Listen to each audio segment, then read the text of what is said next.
Pokemon games have been a part of our childhood, and probably everybody played a Pokemon game, whether it be a game for mobile or a mainline game. So today I decided to rank every single mainline Pokemon game. Here we have the ranks, and yeah, let's just get straight into it. Okay, so let's start off with Pokemon Red and Blue. These are iconic games. They are the first ones to be released for the Game Boy. So I don't have all of them physically, but I did play a lot of them on emulators. Pokemon Red and Blue, they were ahead of their time. Comparing them to newer games, they are of course lacking a lot of things. But hey, not gonna lie, they are pretty well done. The game is very simple. A lot of people will hate me, but this is a C. It is an average game, and C does not mean it's bad.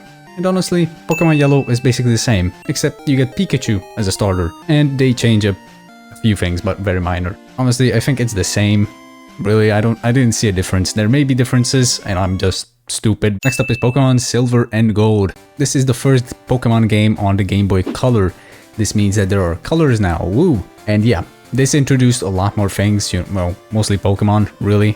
And I do have the digital version on the 3DS, and not gonna lie, it was so fun. It was really fun. Before Silver, I played like, the modern games, and yet I still liked it a ton. One thing about older Pokemon games is they have a lot of features that are just annoying as fuck. So when a Pokemon is poisoned and I walk, why does it have to take damage? But yeah, this goes into a B. It may even go to an A, because I had a lot of fun with it. And next up is Pokemon Crystal. I did not play this. I don't know if there are any differences. So while I didn't play it, I will still put it in the same level. They say that it is better, but really in this perspective, I'm an outsider because I did not play it. I played its older counterparts, so who knows. Next up is Ruby and Sapphire. Again, these were amazing games. I will get to one a bit later, but these were so good. These were very good games. This is when I started to feel connected to the Pokemon. This is when the graphics got better as well, so, more pixels. And yeah, it really gave Pokemon personalities at that point. I love the music.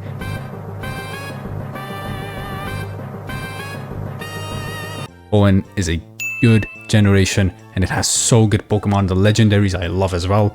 So this is going into an A. This is just getting better. Pokemon Emerald was, I don't know why, but I loved it. It was so good. It was better than Ruby and Sapphire, and I think it goes into a low S. I think it's more fun. Now Colosseum I have not played. Next up is Fire Red and Leaf Green. They are remakes of the first generation, and they are very, very, very similar to, the Gen 3 ones, since they were remade for that purpose, so they are updated. Yeah, anyway, I'm just yapping. Honestly, I wasn't really a big fan of these ones. These were still good, but I don't know, they didn't still pull me in. They were never really my favorite. Gen 1 is not, I don't really prefer Gen 1 over anything really. Next up is Pokemon XD. I think I've played this, but I don't remember anything, so I'm just gonna put in haven't played. Next up is Pokemon Diamond and Pearl. I started all three. Yeah, and I'm quite unemployed. Not gonna lie, these two didn't really hit for me. Platinum, on the other hand, I'm just gonna get straight into it, is way better. Made improvements, and then these are low C, almost D. Next up is Heart Gold and Soul Silver, a game that I had fun getting a remake. It could only get better, right?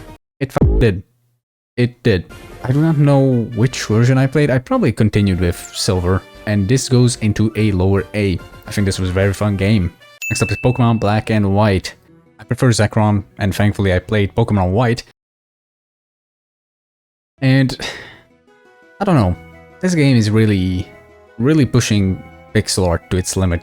And also the fact that this was the first Pokemon game that actually didn't let you play with Pokemon from previous generations. You first had to defeat the champion, and then after that I think that you could encounter Pokemon from previous generations, which, yeah, I don't really remember. I played this a long time ago, but I was not really a big fan of that. Yeah, but the Pokemon are good, so don't get me wrong. I think this is going like probably below, and there's Black 2 and White 2 where they swap them back to its correct order. So Black has Zekrom and then White has Reshiram. I think this update really improved the game, and I liked it much more. My experience with it is much better. Okay, so ever since recording this video in June, I've been seeing comments and videos about Black and White and how great it is. So I decided that, you know what, while editing this video, I'm going to play the game.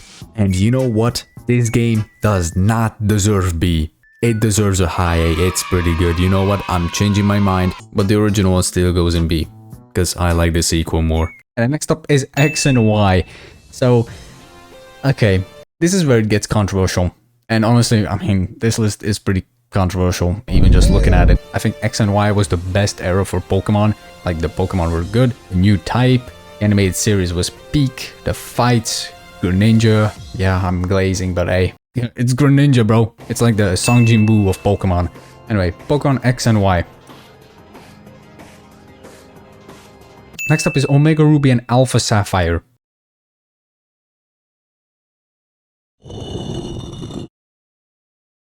Yeah, I have it digitally on the 3DS, and dude, this game is so fucking fun. I can't get enough. The Mega Evolutions, those little like Hoopa rings, I think that's where you can catch legendaries. It's so good. The whole like fight with Deoxys is so epic. Like, you catch Rayquaza and then you can immediately go to space.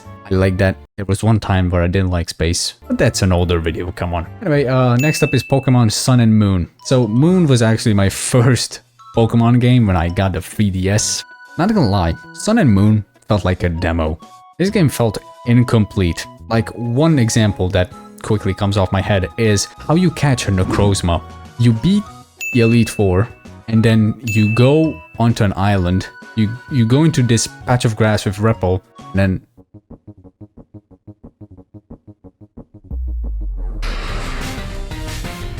it felt like they didn't know when or where to introduce Necrozma. Even though, if we look at lore and how strong he is, he's a fucking beast.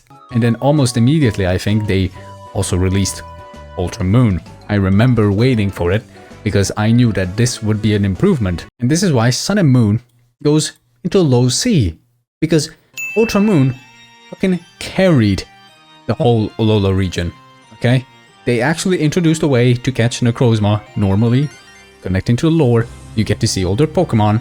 This wormhole riding is so much fun. It was so much fun to play with this game, and a lot of people will probably not agree with me. I think this is an S tier game. It fixed so many things from Sun and Moon. This is better. I think it's just superior. Next up is Let's Go Pikachu and Let's Go Eevee. When I first heard that they finished making Pokemon games for the 3DS and they were moving to the Switch, I was devastated. I was genuinely sad because I didn't have a Switch and I didn't want one. Yeah, when I got my PC, I was, you know, super happy. A year later, I realized that emulators exist. So, you know what I did. And guess what? This was pretty ass. I was waiting all those years to play mid. I don't like Gen 1, like I said, and this one just sealed the deal. Next up is Pokemon Sword and Shield, and I haven't played these. Why? I have no idea. I will probably play it after I stop recording. So yeah, that's a big blunder. Next up is Scarlet and Violet. Yeah, so I have the physical copy of Violet, and I'm pretty disappointed. Now, I may have played these games the wrong way, because every time I go to a gym, for some reason, the gym leader had Pokemon that were 10 levels above mine. But guess what? My Pokemon were 5 levels above the threshold, meaning that sometimes they ignored my ass. So I need to get even more levels when they are already above the limit that they listen to me. Why? The evil team of this game, I don't even remember what they are called, absolutely sucks. The only actual saving for Violet is that I spent money on it, so I'm biased. Because if I emulated this game, I would have given it at least... I would have given it F. But since I spent money on it, I will give this a D. What else can I say to save this game from D?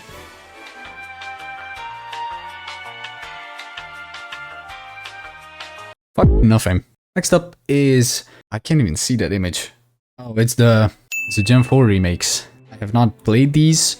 I saw a lot of gameplay of it, and I hate this chibi style, bro. They just look derpy and fucking goofy, and I don't like that. Next up is Legends Arceus. I haven't played this game. It is open world too, a lot of changes to Pokemon, and yeah, I looked at gameplay and this seems actually fun. So I would put it into one of these tiers, but I didn't play it. And then next up is Legends ZA, which didn't like come out a few months ago. Yeah, I haven't played this.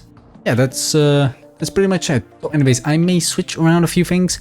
I'll get back to you when I finish.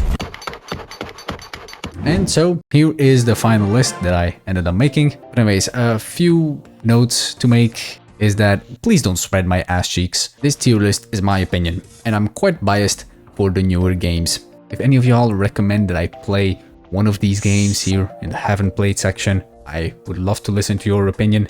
And yeah, that's it for today. If you agree with this tier list, make sure to like.